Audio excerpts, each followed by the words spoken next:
listening to Data Skeptic, Graphs and Networks, the podcast exploring how the graph data structure has an impact in science, industry, and elsewhere. Welcome to another installment of Data Skeptic, Graphs and Networks. Today we're talking about data-driven supply chains. Asaf, is this a domain you've explored before? When I hear about supply chains, I think that the first example that pops in my mind is the Evergreen ship in the Suez Canal. Is that the one that got stuck? Yeah, so I use it as a famous example for between centrality to show bottlenecks in global networks. That was quite a bottleneck, yeah. Yeah, it was. I think we can still feel it. Supply chains are usually people who use graphs on supply chains use graph database, okay, with many kinds of edges and many kinds of nodes in it. The network algorithms that I use are less relevant for supply chains. So I advocate, of course, using graphs for supply chains, but I personally don't analyze them so much. He uses the term OR for operations research, which I've always thought of as sort of the label adopted by people who generally work in supply chain and a few other fields. To the best of your knowledge, do you think they are doing a good job adopting networks and approaches? During my time in university, I met some people from OR, and I asked them about it. And although they seem like very resourceful people, you need to be very resourceful for OR. The concept of graph, it was they didn't connect to it as much as I did, but they said they would look into it. So maybe they did. I don't know. Well, certainly Thibaut did to some degree.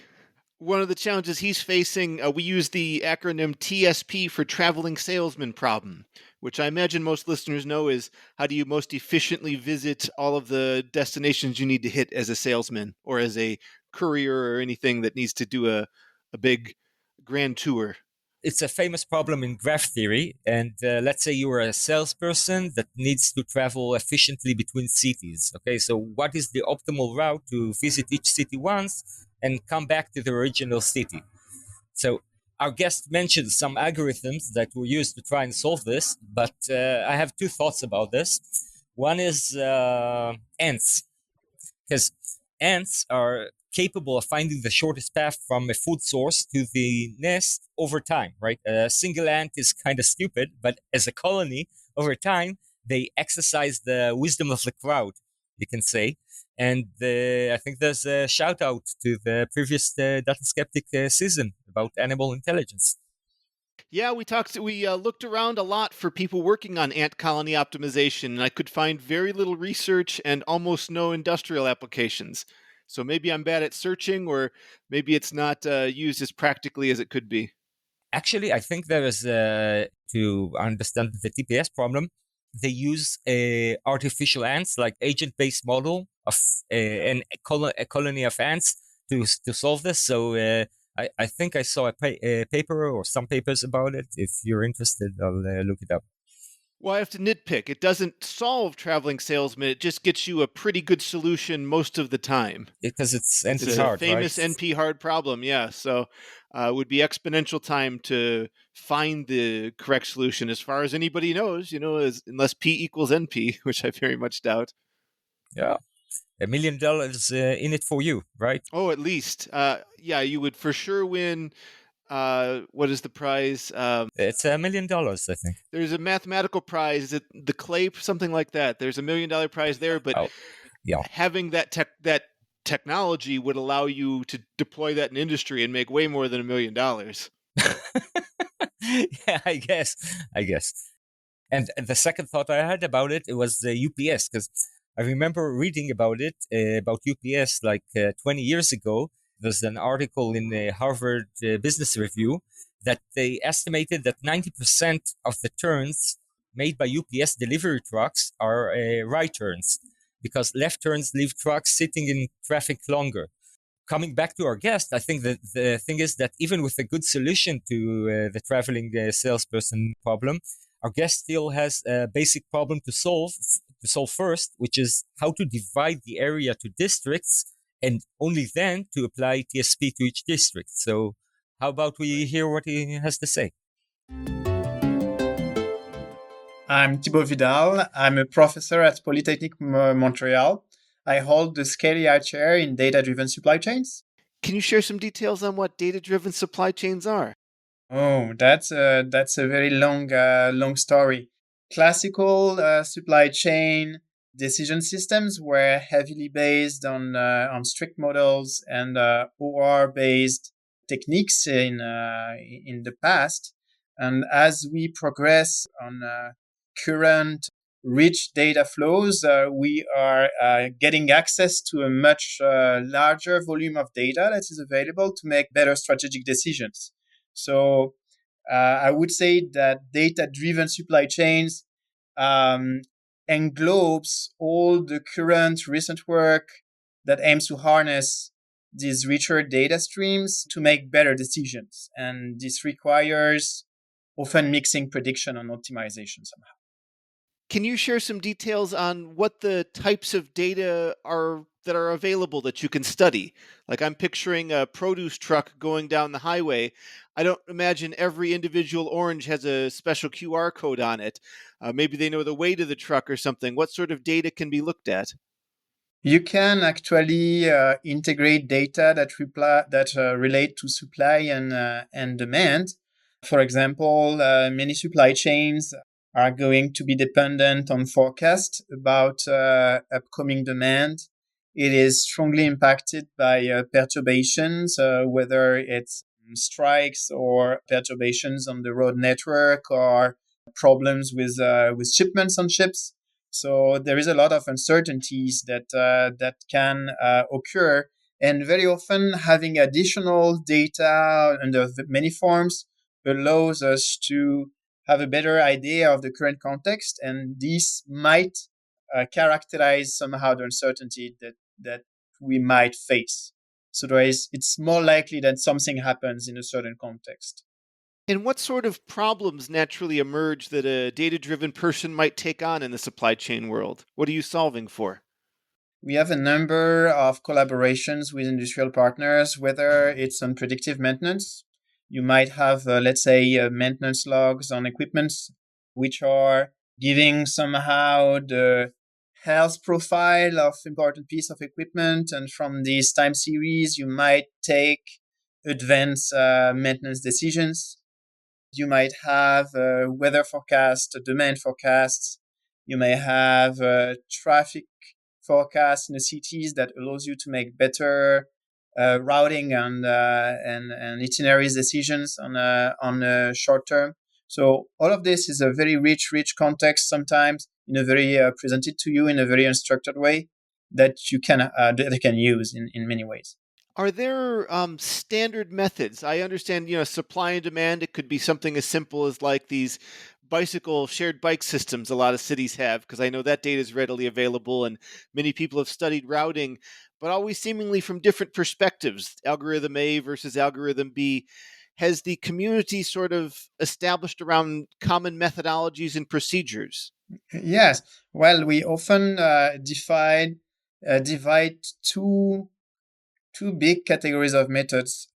There is methods that would do sequential prediction and optimization. That is, somehow they disconnect the prediction task with from the optimization task. And more recently, there is a second very broad category of methods that is end-to-end learning, smart, predict, and optimize. And then the goal then is not to predict based on the accuracy of the prediction, but actually to make good predictions that when you consider the downstream impact on the decision lead to good decisions. So the loss function you're considering during learning is totally different. You don't mind being inaccurate sometimes if those inaccuracy have a big impact on the decision that you take. The accuracy, let's say, it's taken at the decision level. Well, the main paper I wanted to invite you on to discuss deep learning for data-driven districting and routing. Could you share some details for the listeners on what the effort was all about? Thanks to this week's sponsor, Delete Me. As someone with an online presence who regularly shares perspectives publicly, I'm really conscious of digital safety and privacy concerns. It is way too easy to access people's personal information online, and it can lead to real-world vulnerabilities and consequences. Last year, I started using Delete Me after finding my home address on over 30 people search sites. Delete Me not only removes my information, but also helps set up protective measures to keep my phone number and email private. Their team of privacy advisors caught subtle variations of my information that pure automation would miss. To put it simply, Delete Me does all the hard work of getting your personal information off data broker websites. Just let them know what you want deleted, and they take it from there. Take control of your data, and keep your private life private by signing up for Delete Me.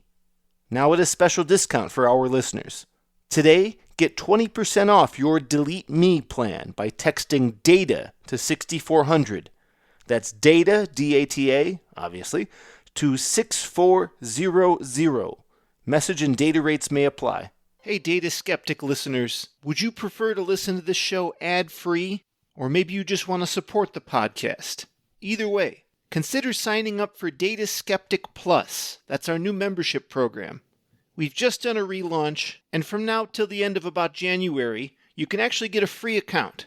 Go to plus.dataskeptic.com. A free account lets you listen ad-free via the web once you log into Plus, and it also gives you access to the first chapter in our Data Skeptic Graphs course. It's free, you don't even need a credit card, you can sign up just to check everything out.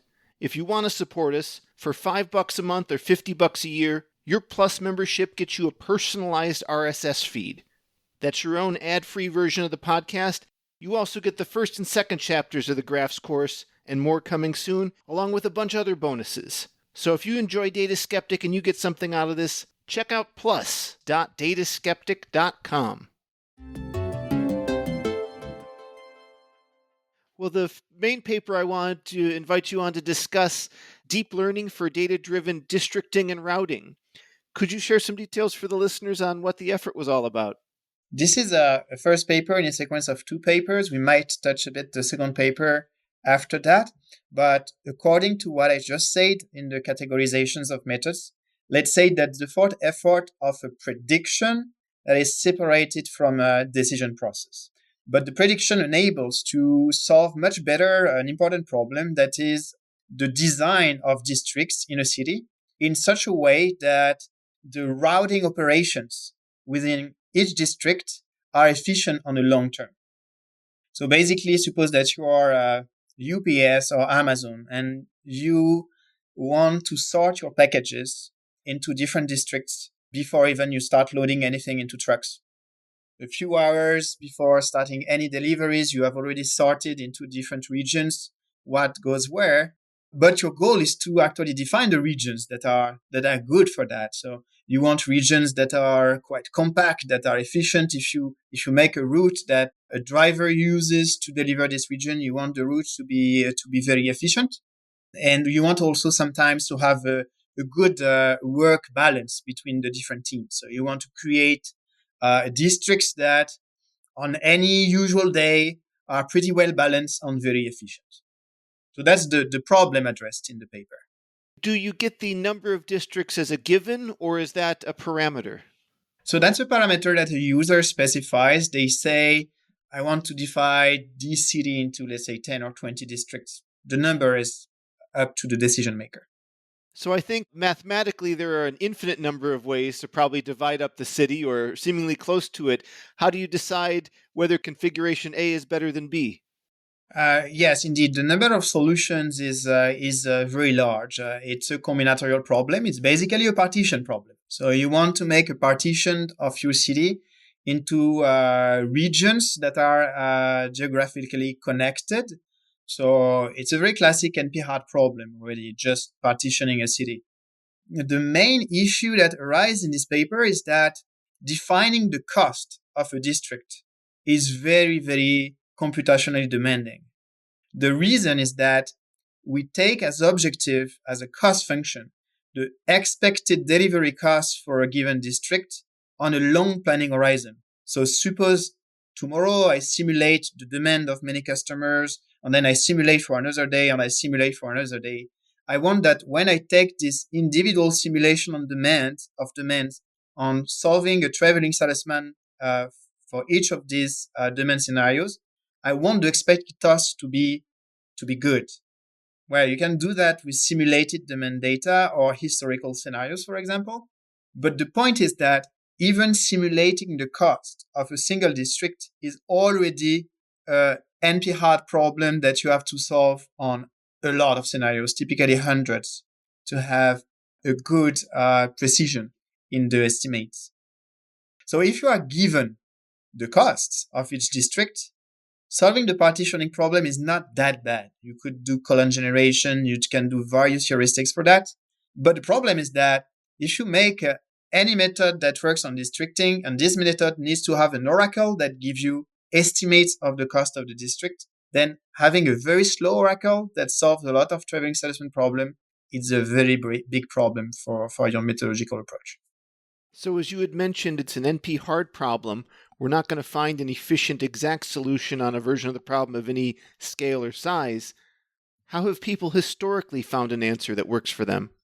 Many researchers working on districting and routing used continuous approximation formulas, which are statistical results that give you under certain conditions on the distribution of the points, considering that the distances are Euclidean. It gives you a broad estimate of how the distribution costs grow with the area and with the characteristics of the district. So it's more compact, closed form statistical results that are being used to guide the approximation of the cost of the districts. The famous method that has been used is the formula that is being called BAHD, is the Bearwood-Halton-Hammersley formula that has been designed in the 1950s to calculate the expected cost of a TSP, which has been also extended by D'Aganzo later on to calculate routing costs for multiple vehicles. So many people rely on that to do estimates of district delivery costs. Well, if that was invented in the 50s, there's been decades of successful use. What's the room for improvement? Well, the thing is that you can fit the parameters of this formula to best fit your data. So it's a very simple regression problem to actually adapt this method with its multiple coefficients to make good estimates of routing cost within a district. But the big drawback of this formula is that, in the majority of the cases, it provides good estimates. But as soon as you start to integrate this formula in an optimization problem, for example, districting and routing, so I'm trying to design districts in a way that the sum of the costs that I calculate with this formula is small, and then the optimization has a tendency to sort of overfit the formula. It will find the solutions where the bias of the formula is the worst, where it will most under approximate the district costs. So the optimization itself tend to converge towards predictions that are usually under approximations. So you adopted some more modern techniques in your approach. Could you share some details on that? Yes. So the first step was to try to be better at approximating those delivery costs. The thing we did was to train a graph neural network that would learn to predict well the district costs.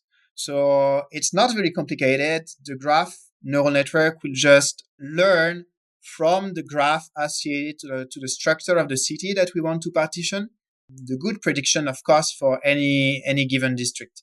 It is given 10,000 examples of districts on which we have pre-calculated the expected cost of the TSPs over many scenarios, and then it learned to approximate that well. Could you describe the architecture of that model? So this is a graph neural network. Each node in the graph corresponds to a basic unit in the city, and therefore is characterized by the features that represent this basic unit. The network itself has several node embedding layers that basically, as in a graph neural network, calculates new features on nodes by combining the features of the adjacent vertices. And after, I think, 3 or 4 layers of node embedding, we use a last graph embedding layer that is just a linear embedding of all the values over the different nodes of the graph.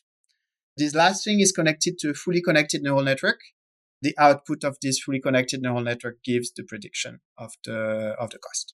So you've described the term basic unit in the city. Could you give a more formal or detailed definition? What is a basic unit? We often use census data. For example, small regions that correspond to zip codes in a city. The interest of using such regions is that they roughly correspond to 7,000 to 13,000 people. So it usually represent a fixed amount of people and demand. And each of these basic units is characterized by a number of features. So we have the population statistics, area, density perimeter, also the distance to the depot from which we take the delivery, and a simple membership variable that is a 0-1 variable that actually tells you if this basic unit is contained in the district for which you want to do the cost estimation. And remind me, at the output layer, what is the model actually predicting? What's the final output? It's just going to be a scalar. This is going to be the cost of the district that you want to estimate. So how do you tie it all together? You've got a model making these predictions. How can industry make use of it? We have more accurate predictions of the district cost by using the GNN compared to using much simpler regression formulas based on a few parameters. The other thing is we don't see a bad behavior with the method, for example, overfitting the characteristics of the simpler formula and always converging towards solutions that have a certain bias. For example, the BHHD, the continuous approximation that I have mentioned, it heavily depends on the area. And the area of a district, okay, it's a very good proxy for a compactness measurement. So you get districts that are very compact, but it's not always the best strategy when you are dividing a city into districts to create extremely compact districts that would be like balls. Think, for example, if you have a depot in the middle of a city. When you go making towards certain areas to make deliveries, the deliveries that you visit effectively are more in a fan around the depot. So you don't want really a nice ball to make the visits. You want to leave the depot, visit, let's say, a kind of petal-like region. And this is in practice what is the most effective in terms of delivery cost. The graph neural network learns this kind of structure. So it will predict that for certain geometries, based on how the geometry is in relation to the position of the depot, then this is a good geometry for efficient deliveries. But the BHD formula, which is a continuous approximation formula, is totally agnostic to that. It doesn't have any notion of geometry orientation or whatever. It is good to reproduce compact districts, but compact districts are not always aligned with practical solutions of good districts in which you do deliveries. So I'm picturing what would probably be a bad solution, which would be like an archer's board, these concentric circles, because of course the person with the outermost circle has a really inconvenient route to do. Or maybe we could take like a pizza analogy where everyone gets a 1/8 slice. That seems intrinsically a little bit better. Do you have to hard code insights like that into your model, or are they emergent learnings? And that was simply an emergent observation. It's just by imitation that the graph neural network can learn that these type of configuration are more efficient. Of course, it takes much more training data because we need to have examples of solutions with their costs, which is a heavier load of data needed. Could you share a few details on your source data and perhaps the cities you're studying? We create training data from the same city in the first paper. So we have a few examples of districts, and then we learn to generalize this to other districts in the same city. Initially, we did experiments with Euclidean distances, and then in the further work that we did, that is the second paper I mentioned, which is called DistrictNet Decision-Aware Learning for Geographical Districting, we went a lot further. So in that additional paper, we also calculated district costs for cities in which we have real distances that are calculated using contraction hierarchies, where there are natural obstacles, for example, rivers, elevation gains in some areas. And the good thing is that no continuous approximation formula can capture this knowledge. It's impossible just to generalize a simple formula to take into account that you have a river in the middle of your city. But by just learning from examples, using neural networks, you can learn that, well, certain combination of districts are extremely bad. You don't know why, but it's just by data driven. And the method will learn to reproduce good decisions in those contexts. If you want to address a new distance calculation, a new TSP, kind of TSP, even a different objective, you just need to generate a new data set without much changes in the learning methodology. Well, I'm sure there's always room for improvement and optimization. Companies that have problems like this have to have some solution. I suspect districting is part of what they're already doing. Do you have a sense of how your solutions compare to some of these solutions that are used in practice? So I'm not in-house in those companies, and I'm not sure they will be able to provide me any experimental comparison with their in-house code. We have contacts with some major distribution companies in Canadian and North American regions, and we are currently implementing a study on their own data. So I can't respond immediately on this question, but the test on the adaptation of this method to real data is underway. Indirectly, many companies that I know, for example, UPS and Amazon, have been implementing districting strategy for their delivery operations. Some of these strategies are more based on, let's say, more classical heuristics and ad hoc policies for creating the regions. There is, for example, a famous paper that has been published in the literature about how UPS design its delivery routes, and we can easily find this reference. And there is a lot of body of knowledge in this area. It's just that the new learning capabilities that we have allow us probably to be more generic and to go one step further. Do you envision building a model for every city individually, or can you build a universal model to solve all cities? Exactly, this kind of generalization is one of the type of generalization that we are considering in the subsequent work that I was mentioning. So we actually train on districts that were in certain French cities, and we tested on cities that are in the UK, for example. We generalize across different cities. The other thing we managed to do in that second paper is that we also could generalize from small to large problems. So we would learn from small districts in small cities partitioned in small regions, and we would apply it on larger cities with larger districts. On this, we still had a pretty good generalization capability on estimation performance. And this is also something we find super interesting because we managed to learn on problems that are small enough such that we can have good example solutions, and we are able to generalize at scale. So the scalability of the methods is ensured.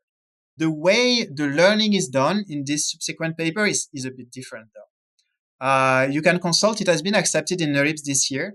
And this is a paper that relies on end-to-end learning. So instead of learning to predict, you actually create a hybrid pipeline in which you have still the graph neural networks that receive the same input, but the output of the neural network is very different. It is connected to edge cost of a surrogate problem that represents your optimization problem. So instead of learning to predict the cost of a district, we learn to transform the districting problem in a simpler surrogate problem that is parameterized. So we learn the parameters of a surrogate problem that imitates very well our original problem. And the second thing we do is we do end-to-end learning. Instead of trying just to learn some district estimation, the loss function we define is the difference of cost between the optimal solution of the parameterized surrogate problem and the solutions that we want to imitate on the surrogate problem. So we want to find a surrogate problem in such a way that good solution given are examples coincide with optimal solution of the surrogate problem. Well, how can you know the optimal solution? It doesn't seem like you would have ground truth for these NP-hard problems. Exactly. The thing that is super fun is that we actually don't need to calculate this optimal solution prior to learning. We do that during the learning process. Using that loss function, it's called the Fenchel-Young loss. We actually somehow backpropagate through the combinatorial optimization layers. So the actual solution of the optimization problem, it is integrated in the pipeline we are training. And there are techniques that are based basically on the solution of perturbed problems that allow you to have a meaningful gradient through the combinatorial optimization layers. And having this meaningful gradient allows you to backpropagate through the entire pipeline. I know a part of the project here was delivering some open source software that listeners can find on GitHub. I hope we'll put a link in the show notes for that. Could you talk a little bit about the hope and opportunity there? Is there a possibility maybe some industry group could pick that up and become contributors? That would be lovely. We always make our software available. Whenever we publish a study, we always publish this study openly. We provide the code to anyone who is interested in using that code. Obviously, that code currently is a prototype. It is not production ready. There is certainly a lot of validation and scaling to do to integrate that in the operations of a company. But if anyone is interested in collaborating with us on a real application, we are more than willing to help and collaborate with them. Well, I'm curious how you look at impact. I know for a multi-million dollar, maybe $1 billion company, something as small as a 0.1% improvement could be millions and millions of dollars of profit. What do you think is the potential impact of work like yours deployed correctly in production at scale? This is a very large potential for improvement. I have been personally working in vehicle routing for more than a decade. And whenever we do an application with a large scale industrial partners, any percent represent dozens of $1,000,000. Just by itself, this motivates fruitful collaboration because any good improvement represents a lot of money. In this problem also, the fact that you can find good districting on routing plans helps a lot your organization, because having good districts allow you to better sort packages in advance. It helps your organization to distribute the work much before. There is also gain in terms of organization and work balance for the teams as well. A final thing that is also super interesting in districting is the concept of regularity.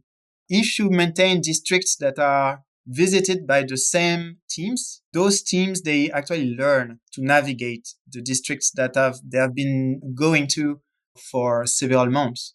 So, for example, they learn where is a good place to park. They learn where is a good place to stop. What is the digicode, or where is the contact to enter a certain building, and so on.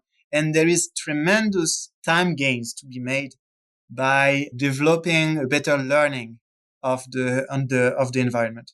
So beyond just the 1-2% gains that you can have on the overall routing using an algorithm, having the districting method in place allows you to develop familiarity with the environment that at the end translates into even much larger substantial gains.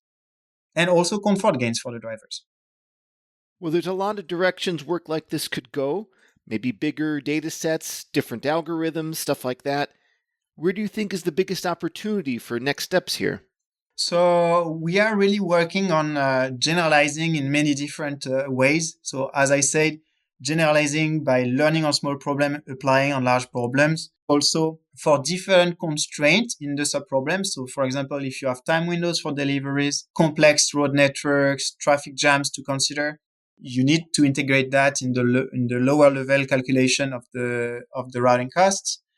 And finally, one little thing I was interested in was, well, if you don't want to be always 100% fixed in your districting plan, you might allow a few basic units to be moved between one truck or another on a certain day. Very often it just requires moving a box. from one truck to another on a certain day, it's perhaps possible to allow a very good efficiency in the deliveries while providing a better workload balance in reaction to varying demand by having a kind of few buffer zones where you might actually consider relocating workload between two different teams at some point. So we're interested in studying that aspect as well, and also in working in practical applications with our partners. Package delivery is a very intuitive and natural fit. Are there any other industries or problems where you think your work should be applied? I would say refuse collection. Refuse collection has a lot of regularity over the week, but there is still a varying amount of refuse that you have to collect. I worked in the past in a project in this area in the city of Rio de Janeiro. And it's a very, very complex problem because when the truck is full, it has to go back to the depot. So the number of trips is going to change a lot depending on the amount of on the volume of the refuse that has to be collected. And you have a lot of practical consideration in waste collection. You can sometimes travel a road in one side, come back picking the other side after, or you might zigzag on some smaller roads. So even the definition of good itineraries for picking is a complex problem that is a known variant of R crowding problems, for which we developed work over the last 5-6 years ago. I did a paper in operations research called Node Edge on R crowding problems and providing social methodologies. Unfortunately, listeners won't get this news in time, but I see you're speaking pretty soon at NeurIPS 2024. Are there other places listeners can follow the work and learn more about what you're up to? Well, I guess you can always follow me on some social networks, for example, Twitter or recently Blue Sky. I publish news about recent research results on those social networks. In NeurIPS, it will be actually my fantastic master student, Sher Hamed, who will be presenting. So I will not be myself at the conference, but there will be certainly other seminars on the topics on follow-up work to watch for.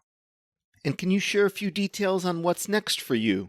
The evolution of my Scale AI chair in data-driven supply chain is bound to go in the direction of trustworthy machine learning. So we are basically connecting the notion of trustworthy machine learning with the real stakes of applications in which we have prediction with decision making. So trying to reinterpret what are important trustworthiness desiderata in those areas and providing new methodologies for those desiderata in connection with real applications. Well, fascinating. I look forward to seeing where that work goes. Thibaut, thank you so much for taking the time to come on and share your work. Thanks a lot, Kyle.